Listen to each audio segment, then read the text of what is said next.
Hey, what's up, guys? MugenLord here, and if you're still not convinced to be a PC gamer, well, maybe today you probably be convinced because, man, there's so many things you can do as far as owning a gaming PC and a competent gaming PC because the user experience is very important, especially when it comes to mods, fan-made projects, and the fact is that it adds life and it adds extension and replayability to older games where you have fan projects that pretty much add expansion packs to these games. And the good thing about PC gaming as well is preservation. You're able to preserve these games because a lot of these games that are out or long gone from the past couple of generations, you no longer have any access to, and now you have to rely on developers and beg developers to, hey, re-release these games on digital platforms and physical versions and in the form of remasters or possibly remakes, and some of them refuse to do that,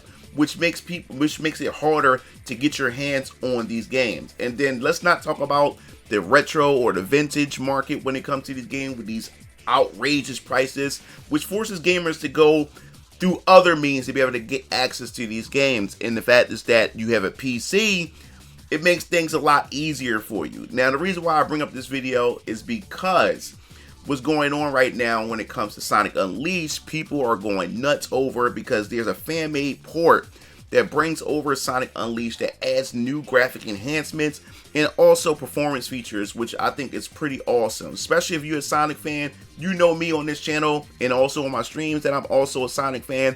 And Sonic Unleashed has been one of those projects that everybody who are pretty much fans of the Boost game or just fans of Sonic in general has been begging Sega to, hey, like, dude, you have to port this over, and they have yet to do that. So, before we even dive into this video, make sure you hit the subscribe button and notification bell for more gaming content here on this channel. So we're going to dive right into it. Now, it comes from Valiant in the comics, and I've seen it all over. I mean, when I say I've seen it all over X, everybody was talking about this. This is like one of the most anticipated Sonic, especially within the Boost generation, that people have always wanted to either replay or have it ported over or remastered. So it says 17 years after release, fan-made Unleashed Recompiled port brings Sega's Werehog experiment Sonic Unleashed to PC with new graphics and performance features. And it's just amazing that it's been 17 years. 17 years since we actually, seen Sonic Unleashed. Now, I'm going to give you my personal opinion when it comes to Sonic Unleashed. Sonic Unleashed is a really, really cool game because you got to understand, 3D Sonic had disappeared. He just took a little hiatus, especially after what happened with Sonic 06. We have yet to see another Sonic game. So out of nowhere, Sonic Unleashed popped up on the scene, and we saw a bit of a hybrid between 3D Sonic and then how the camera angles would switch to 2D, which I thought was pretty cool. So we got a bit of that classic feel, also with that 3D feel. And I was totally on board, especially that high speed with the boost. We get introduced to the boost mechanic and everything. I think the main thing that really turned me off from Sonic Unleashed is when we got introduced to the Werehog. I was not a big fan of the Werehog at all. I bought the game, but I really just wanted to play the day levels, the daytime levels. I just wanted to be Sonic. I hated the Werehog levels. And I said, look, Sega finally got something right. We get that speed back, you know what I'm saying? They also brought this 2D side-scrolling aspects to the 3D Sonic, modern Sonic games, and then now they throw in a curveball. Now, I'm all for Sega, I'm all for game developers for trying something new, but for me, it was just something that just took a bit of away from the experience. But we're going to continue on. And it says that where Sega does what Nintendo don't, and I love that, it seems players are stepping in to do what say can't. As a dedicated group of fan devs has successfully managed to free Sonic Unleashed from its seventh console prison and port the curious entry into the Blue Blur's history to modern PC hardware. So released back in 2008. Damn, it's that long ago. since Unleashed is noted among fans for not only introducing the titular hero's infamous Werehog transformation, a result of his receiving a dose of negative Chaos Emerald negative energy during Eggman's awakening of the Dark Gaia entity, but also the boost gameplay style that has become synonymous with Sonic 3D outings, wherein players can modify their performance by building and speed spending meter to gain a brief burst of additional speed. Now the thing is, when it comes to the boost mechanic, and I do like the boost mechanic, but it also took some sacrifice, because when it came to level design, most level designs and when you're in a boost game, is very, very, very linear. It hardly ever like strings off the path. Like, for this mechanic to work, Sonic also has to control a certain way, and he doesn't feel as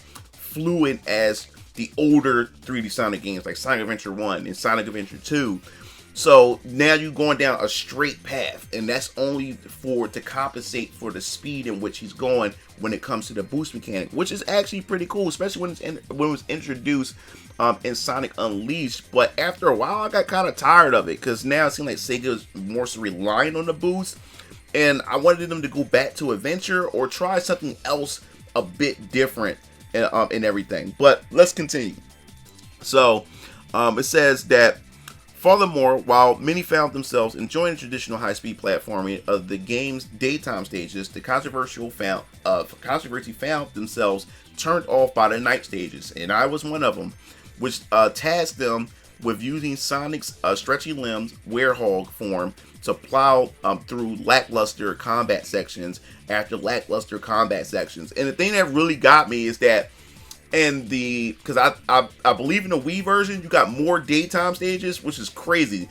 The low end, low performance consoles, which was the Wii, I believe had more daytime stages than Werehog stages. But apparently, when it came to the PS3 and the Xbox 360, they decided to give you more Werehog stages. I just didn't understand that.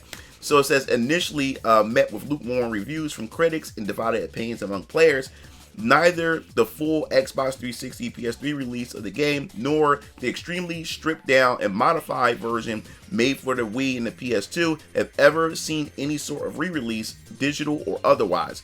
This was until March 1st, when, in response to a lack of action from Sega, a team of 15 volunteer devs released Unleashed Recompiled, an unofficial PC port of the Xbox 360 version of Sonic Unleashed. And me, during this era, I was a hardcore Xbox 360 gamer. Most of my games was on the Xbox 360, and of course, I have Sonic Unleashed. And the good thing about, I would say, when it comes to the Xbox Series X, is that you have that legacy backwards compatibility.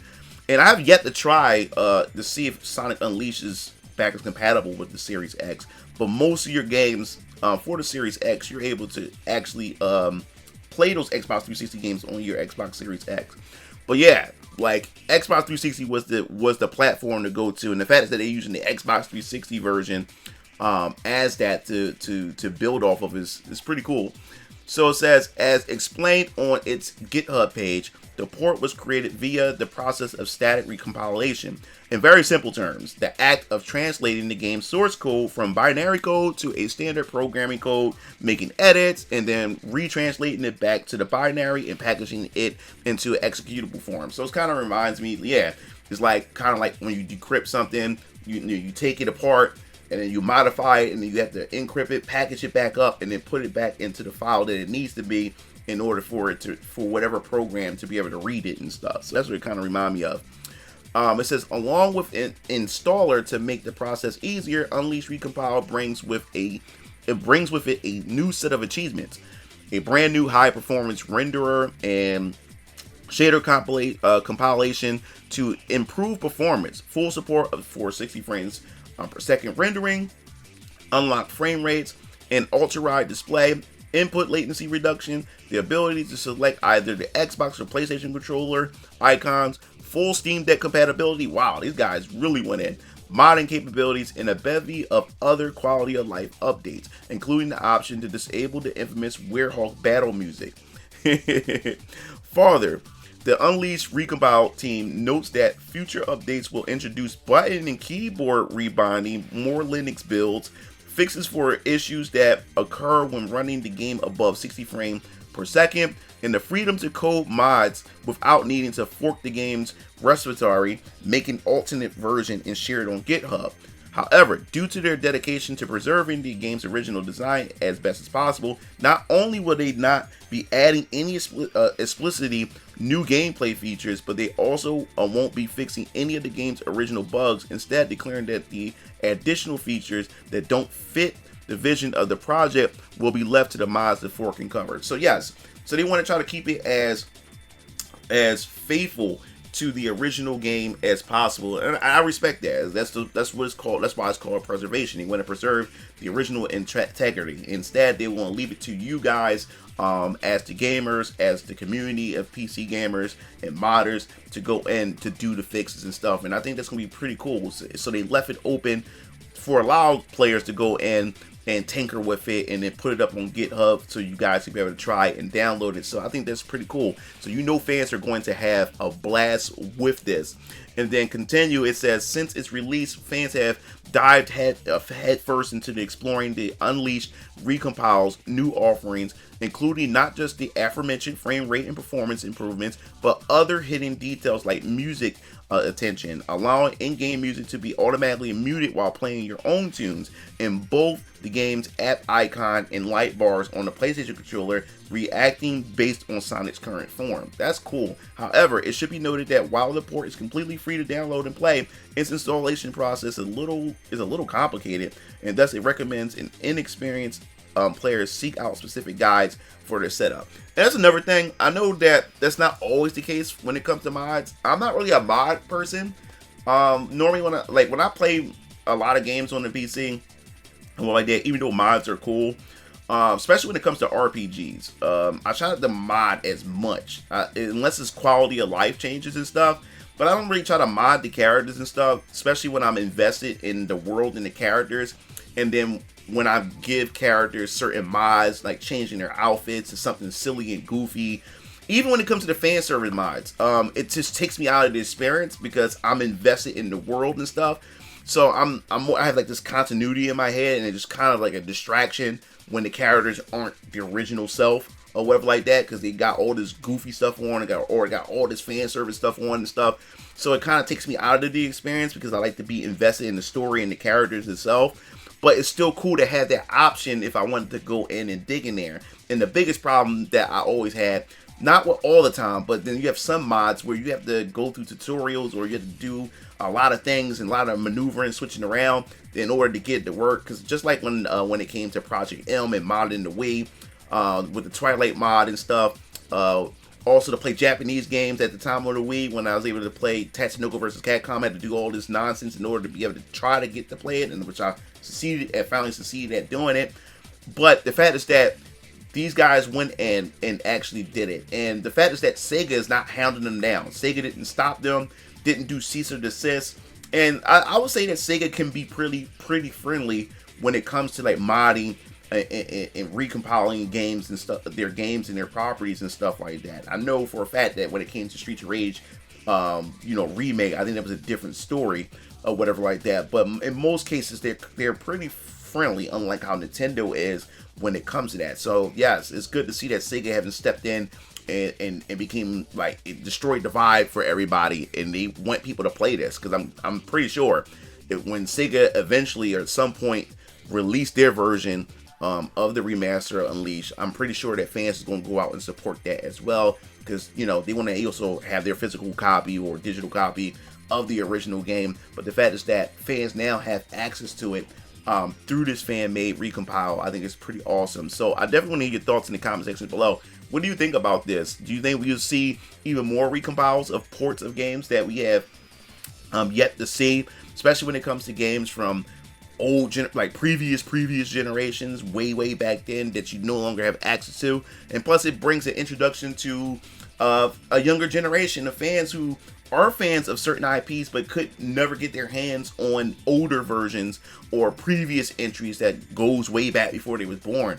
So I think this is also pretty cool. So what are your thoughts? If you like the video, hit the like button, subscribe button for more gaming content here on this channel. This is MugenLord signing off. I'll see you Game Fiends later. Peace out.